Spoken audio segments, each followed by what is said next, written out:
জামাতে নামাজ না পড়ার গুনাহ বা ভয়াবহতা নিয়ে আলোচনার জন্য উপস্থিত হয়েছি। আমি আছি আপনাদের সাথে মুফতি রাশিদুর রহমান। আমাদের কাছে প্রায় একটি জিজ্ঞাসা আসে, সেটি হচ্ছে জামাতে নামাজ না পড়লে কি কোনো ক্ষতি হবে, গুনাহ হবে? একাকী নামাজ পড়লেই তো নামাজ হয়ে যায়, তাহলে এত কষ্ট করে দলবদ্ধভাবে জামাতে নামাজ পড়ার কি দরকার আছে? সেই মসজিদে যাও, আবার সবাইকে একত্রিত হওয়ার টাইম দাও, এরপর নির্ধারিত একটি সময় নামাজ পড়ো, এটির বা এত প্রয়োজন কি? সুপ্রিয় দর্শক, প্রশ্নটি আমাদের মনে এজন্য ঘুরপাক খায় কারণ আমি এখনও ইসলামের মজা এবং যে স্বাদ আছে সেটি উপলব্ধির মধ্যে আনতে পারিনি। আল্লাহ রাব্বুল আলামিনের বাণী খেয়াল করুন, সূরা বাকারাতে আল্লাহ তাআলা এটি উল্লেখ করেছেন। 1 নম্বর পারার 6ষ্ঠ পৃষ্ঠার মাঝামাঝি জায়গায় আল্লাহ তাআলা এই কথাটি বলেছেন, ওয়াকিমুস সালাহ ওয়া আতুজ যাকাহ ওয়ারকাউ মা'আর রাকিঈন। তোমরা রুকু আদায় করো অন্যান্য রুকুকারীদের সাথে।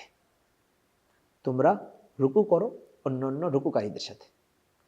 এই আয়াতের অধীনে তাফসিরে ইবনে কাসিরের মধ্যে আল্লামা ইবনে কাসির রহমতুল্লাহ আলাইহি লেখেন, এখানে নামাজের গুরুত্বর কথা শুধু বলা হয় নাই, বরং নামাজ যেন জামাতের সাথে আদায় করা হয়, দলবদ্ধভাবে যেন আদায় করা হয়, সেই বিষয়ে নির্দেশনা দেওয়া হয়েছে।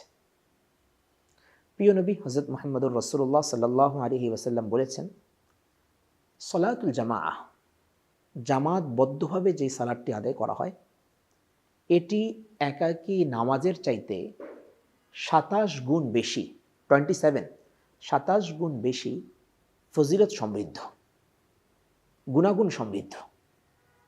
আপনি একা নামাজ পড়লে একটি সওয়াব পাবেন, কিন্তু যদি জামাতের সাথে নামাজ আদায় করেন তাহলে আপনি 27 গুণ বেশি সওয়াব পাবেন।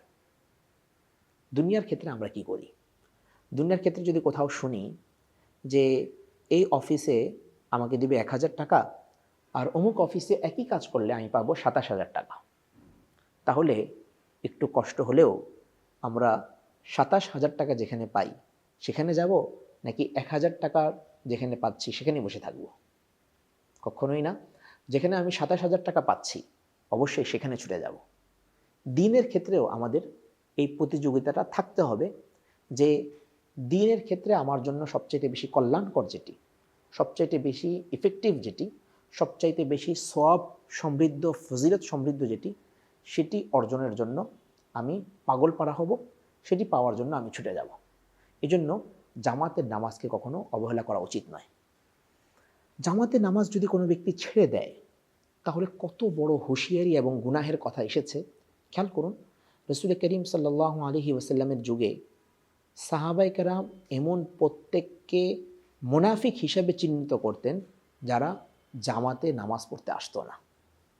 এমনকি সাহাবাদের যুগে মুনাফিকরা পর্যন্ত কষ্ট করে হলেও জামাতে এসে শরীক হতো, জামাতে নামাজ পড়ার জন্য এসে তারা অংশগ্রহণ করত। কেন জানেন? যাতে করে তাদের মুনাফিকিটা, তারা যে মুনাফিক, এটা যেন সমাজের মধ্যে ফলাও করে প্রচারিত না হয়ে যায়। নিজেদেরকে মুনাফিক নাম থেকে বাঁচানোর জন্য তারা শুধুমাত্র এই কাজটা করতেন যে জামাতে তারা নামাজ পড়তেন। আমরা আমাদের নিজেদের জীবন চরিত্রের কথা চিন্তা করি যে জামাতের নামাজের ব্যাপারে আমাদের কি পরিমাণ অবহেলা, কি পরিমাণ আলস্য এবং কি পরিমাণ আমরা দূরত্ব বিরাজ করছি। প্রিয় দর্শক, জামাতের নামাজকে সবসময় গুরুত্বের সাথে বিবেচনা করুন এবং জামাতে নামাজ না পড়লে যে ভয়াবহতার কথাটি হাদিস থেকে কোট করে বলা হলো যে উক্ত ব্যক্তিকে মুনাফিক হিসেবে আখ্যা দাও, এই বিষয়ে সতর্ক থাকুন।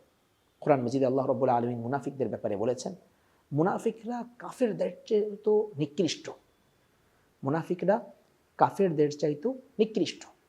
ইন্নাল মুনাফিকিনা ফিদ দারকিল আসফালি মিনান নার, মুনাফিকদের অবস্থান হচ্ছে জাহান্নামের সবচাইতে নিচু জায়গায়। তো একজন ব্যক্তি যখন জামাত থেকে, যখন দলবদ্ধভাবে নামাজ পড়া থেকে সে পিছপা হয়ে যাবে, সে তো তার নিজের মধ্যে মুনাফিকের বৈশিষ্ট্য নিয়ে আসলো। এখন আশঙ্কা আছে তার ঈমান না জানি আল্লাহ তাআলা ছিনিয়ে নেন। তাছাড়া জামাতে যখন নামাজ পড়া হয় তখন দেখবেন সেই নামাজটা সহজ হয়ে যায়, সহনীয় পর্যায়ের হয়ে যায়, খুব সুন্দরভাবে সেটা আদায় করা সম্ভব হয়। কিন্তু একাকী যখন নামাজ পড়তে যাবেন, তখন চার রাকাত নামাজ পড়ে আপনার কাছে মনে হবে হাঁটু ব্যথা করছে, কোমর ব্যথা করছে, এই সমস্যা ওই সমস্যা, আরও কত রকমের সমস্যা সামনে দেখা দেবে। জামাতের একটা বিশেষ ফজিলত আছে যে তা আপনাকে পরিপূর্ণ নামাজ আদায় করতে উৎসাহিত করবে, তা পুরা নামাজ আপনার শেষ করে দেওয়ার জন্য আপনাকে সহায়ক ভূমিকা পালন করবে।